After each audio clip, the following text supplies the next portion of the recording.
We're in the misty woods at the top of the Glentress Trail Centre, and it's a during practice session. We've got stage 8 starting just behind us. It says check out all the technical features before riding, but I'm just going to have a bash and see how they are on the way down. So hope you enjoy the ride. Look how clean my bike is there. Proof that this is actually my first run. And here we go into these tight woods at the top. This is a legendary trail in the valley, and it starts off right up here. It's all misty at the start of this run for me today. Oh, look how tight that is on the bars. There's not very much width to this track, so you've got to stay on this line. You don't want to be drifting off it. It's not a hard line to stay on, but if you drift off, it is a bit boggy at the side, so important to stay on this hard pack. And it's a little bit slimy on top, so you can feel the front wheel drifting about a little bit. Not too hard to control, but just got to be careful. And then we go out into the open. You can see a bit of blue sky there today for us, so not too bad. But this climb really is quite tough. You're not far into the track really by this point, and no matter how nice that view is, you're just sat there looking down as you can get as much power through them pedals as possible. But here we go, it's starting to go downhill again now, and even though it's dry, it's still a little bit slidey on the top. Tight through some of these trees, and then the corners of some of them have got little ruts developing, as you can see here. Nice one to catch, but then other ones are a little bit flat, and you can feel it sort of drifting away from you on the exit of them. So you've got to be remembering what these corners have got in store. But it's nice that it's opening up a little bit here, getting some more speed into it. And here's one of those flat corners I was talking about, and you can see a few riders have been drifting off the side of that. But then nice big berm here over the road, and some cut lines here. There's kind of controversial in some worlds of the enduro world.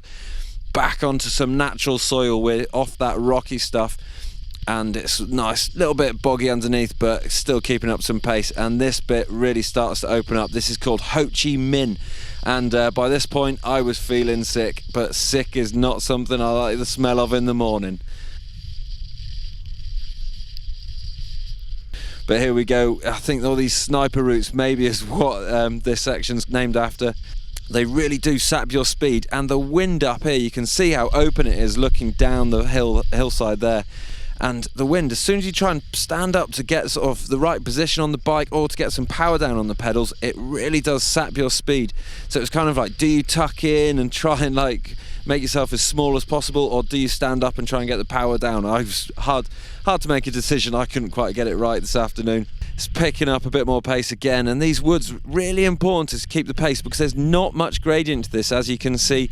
And if one little mistake on a corner and you're going to sort of lose a whole load of momentum. And here, look, more cut lines.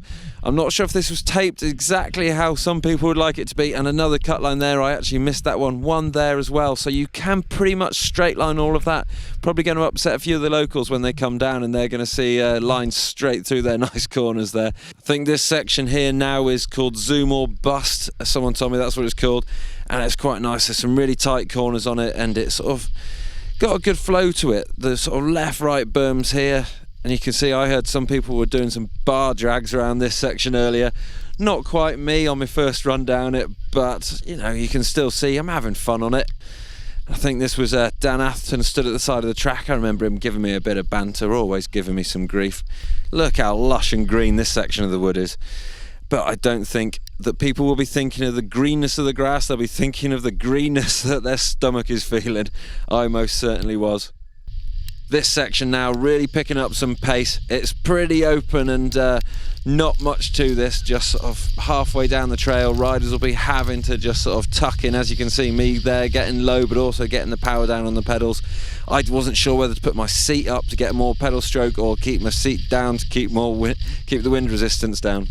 And look at me just looking down, all tired. Now after that we're dropping back down the hillside, give a little bit more gradient here. There is 419 metres of descent on this track. It's 5.1 kilometres long, so it's the biggest stage, longest and biggest drop. Very tight track, not much in the way of line choice on this one, so it's really important to stay on line. Now we've got some tight trees at the bottom. Look at that one, my big downhill bar's nearly not fitting through that. And look at this, I had no idea where I was going at all, just having to duck back left and right.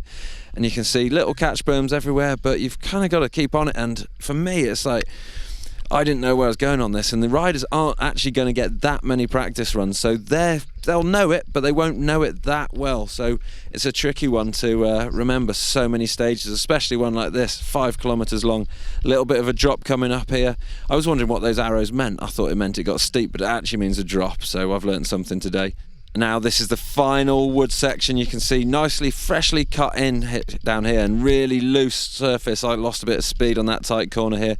This corner coming up really loose and sort of sliding you out up to the tree. It's been pushed really through. So this is it, the finish line. Riders will have finished 8 stages by this point. I'm sure they will be absolutely hanging. I'd only done 1 stage and I was. So after an entire 2 days of racing, 8 stages, these riders will be absolutely knackered. But the good thing about this trail is it finishes right down near the Peebles-town, so refreshments aren't far away. Hope you've enjoyed the ride, and we will see you over the weekend for the racing.